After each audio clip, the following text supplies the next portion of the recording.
What's up my people, you're in the place for Triple D Conversation. My name is Tristan Deves and today I'm going to be showing you my brand new deck profile. Absolutely in love with this. Not only are we using DDDs, not only are we using our Kaijus, not only are we using our tour guide, but we're also using the Unchained archetype. Now this is fantastic because these cards go so well with it. I've been playtesting it, I've been adapting it, I've been changing it, and I think this deck profile is as best as it can get and as neat as it can get using the DDD archetype. Straight from the start, all your DDD monsters that we're going to be utilizing. So we're going to be utilizing that one Necro Slime. That's all we actually need in this deck. Even if this guy gets banished, we're not too bothered because we can make more at a later date. We're then going to be going for our Savin Keplers. Now Savin Kepler goes for 3. Now the reason we're going for 3 Savin Keplers is because quite frankly, here's an amazing searcher. It grabs out our Contract with the Gate. Contract with the Gate can grab out our Necro Slime. It can grab out our Swell Slime. It is absolutely phenomenal. Coming in straight up after that, we have our 3 copies of Swell Slime. Now, Swell Slime, again, is a phenomenal card.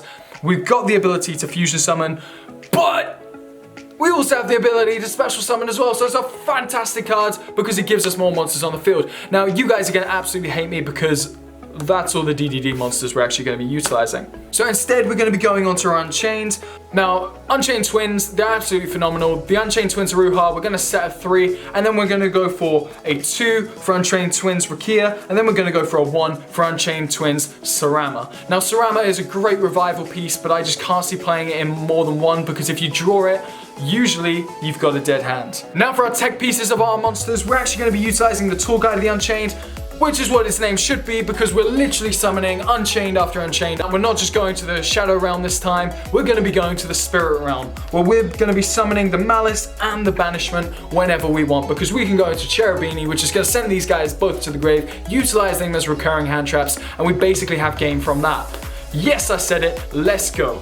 The next one we're going to go for is Unchained Solar Disaster. This guy is straight up links off your opponent's monster, goes into something fantastic, which can be used to link off your opponent's monster their turn as well. It's an absolutely phenomenal card. We're going to be going for the Abominable Unchained Souls. These guys are essentially your king of the deck. They are absolutely phenomenal and destroy your opponent almost every time. Last of the monsters that I do want to show you are our Kaijus. We obviously have the Gamma Seal for the 2.2 attack that we can just bounce over, or we also have our Radiant, the multi-dimensional Kaiju, which is a phenomenal card in of itself. It's got 2.8k attack, but the reason we go for this guy is because we are locked into Fiends when we use the Unchained Twins effects, which means we cannot utilize Gamma Seal at the same turn, so we're going to be going for that Radiant if we can. In a previous life, I must have been a magician because I can literally pop cards into existence. So once we got these cards, we're going to go for our Dark Contract with the Swamp King. This phenomenal card, I'm actually utilizing this more and more now, and I'm so happy I've decided to put it in my deck profile. Not only is it able to fusion summon our generic low-level monsters, but it can also go for some big bosses that do some crazy damage.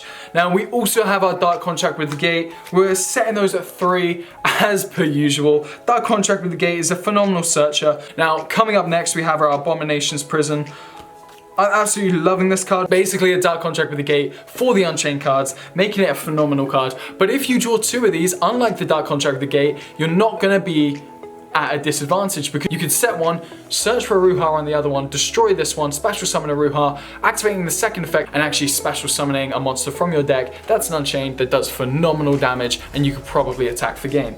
Now, if you're liking tech pieces like me, I do like to put in a saucy tech piece. And this card was originally Super Polymerization due to the fact that you could utilize your opponent's monsters and special summon a fusion monster. But I've actually opted in for Instant Noodles because Instant Noodles give you just more of an advantage. You don't have to discard a card, straight up just pay those 1,000 life points, get your level 5 or lower fusion monster from your extra deck out and be able to utilize it and continue your plays from there. Now, sometimes in Yu-Gi-Oh! You are at a massive disadvantage, and with the DDD deck profile, I found that more often than not because you were comboing off for crazy turns. So with this deck profile, it's more of a control game and you're actually having more fun with it because not only are you able to react to your opponent, but you're actually able to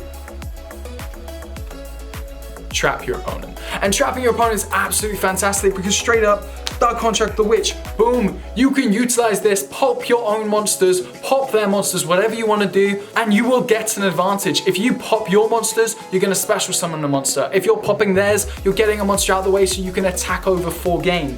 So absolutely phenomenal cards, and that's why I mainly went with DDDs in this strategy. Now, Escape of the Unchained is my next top tier Unchained piece. The reason being because you can target your own Unchained monster, destroy it after it's utilized its effects, and then you can go on to destroying your opponent's monster with the same effect. Not only that, if this set card is destroyed, you can also special summon a monster from that. And that being said, let's have our very own Call of the Haunted using the Abominable Chamber of the Unchained and utilize this to bring back a card from your graveyard whenever you need to. Not only that, it has the set ability, when destroyed, you can also bring a card out from your deck and attack for game once again. Fantastic tech piece, and I'm really happy that I've decided to put it in the deck. And it's actually Fiend Griefing. It targets one monster in your opponent's graveyard, shuffles it back into the deck, and then you have the option to send one card from your deck to your grave. So all your spirit cards, if you have Spirit of Malice, Spirit of Banishment, you send those to the grave. You've then got your hand traps in your graveyard, which can then be reoccurred to your hands whenever a level 8 drops in there. So it's absolutely phenomenal, and it goes for crazy plays. Now, because all of these cards, other than Dark Contract of the Witch, which is searchable anyway by Kepler, are normal traps, you have the ability to go for Trap Trick. Now, Trap Trick essentially thins out your deck even more, which is why I love it and why it makes a great addition to this deck. Now, last but not least, we're gonna go for our extra deck. We're gonna start off with our fusions, and fusions are really fun for me. I'm absolutely loving this, especially with that instant noodle. We're getting our Thousand Eyes Restrict. So Terry here is an absolute fantastic card. You're not gonna be utilizing his first effect, whereby he stops any other monsters on the field from attacking and also stops them from changing their battle position, because your instant noodles will actually stop this guy from continuing on the field. But that being said, he is a phenomenal card and does deserve a position in the deck because he takes your opponent's monster, and once he's taken your opponent's monster, use this guy to go into another guy, take your opponent's monster again, and boom, you can go for game from that.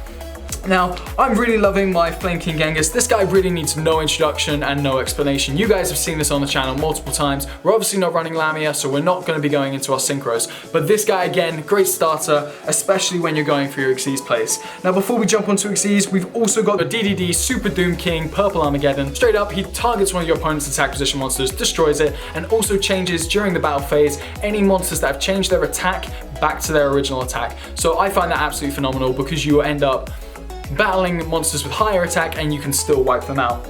Now, that being said, this guy can actually change for any other DDD that you want. Beowulf is a good shout due to the fact that he wipes the spell and trap zones. If you have all Unchained spells and traps that are set in this area, then you can essentially destroy them, and then you can special summon a load of Unchained monsters. That being said, I've actually found that you won't need to do that as often, and the reason being is because the Unchained deck profile itself has such an insane amount of recursion and such an insane amount of special summons, you just don't need it, and this guy is a better option. You've also got the ability to go for your other big guys that take your opponent's monsters, but again, it's entirely up to you. I found that this guy, just with his 3.5k attack, is a great beater, and I really do appreciate him on my team.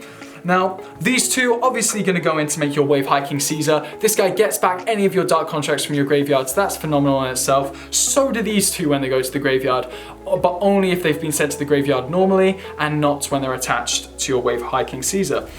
So this guy in itself stops your opponent from special summoning during their turn. So not only are you going to be stopping your opponent from special summoning, but you're also already going to have your Unchained abilities to actually link off any other special summon monsters, even if they manage to get past the 2 negates that this guy can pop out. That being said, they're not the last of the Xyz monsters. We've also got our number 38 and our Orchest of the Evening Star. When you can't destroy an opponent's monster, you're going to jump into this guy.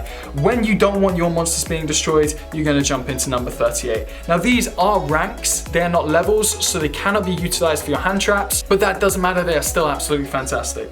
Now, going on to the link monsters, your good old Terry, your Thousand Eyes Restrict, is going to go on to Relinquished Anima. This is the guy I'm talking about. This is the one that can also be utilized with Kepler, and you can take your opponent's monsters and keep going from there. But it doesn't stop there. From Tool Guides, you're going to be going into Cherubini. You can also go for any other Unchained to get your hand traps into the grave sooner, so that you can utilize your level 8 recursions and just keep special summoning to the field from the graveyard. Obviously, their effects are negated, but other than that, you have your 3000k defense or you have your 3000k attack. So you literally have game no matter which way you want to play.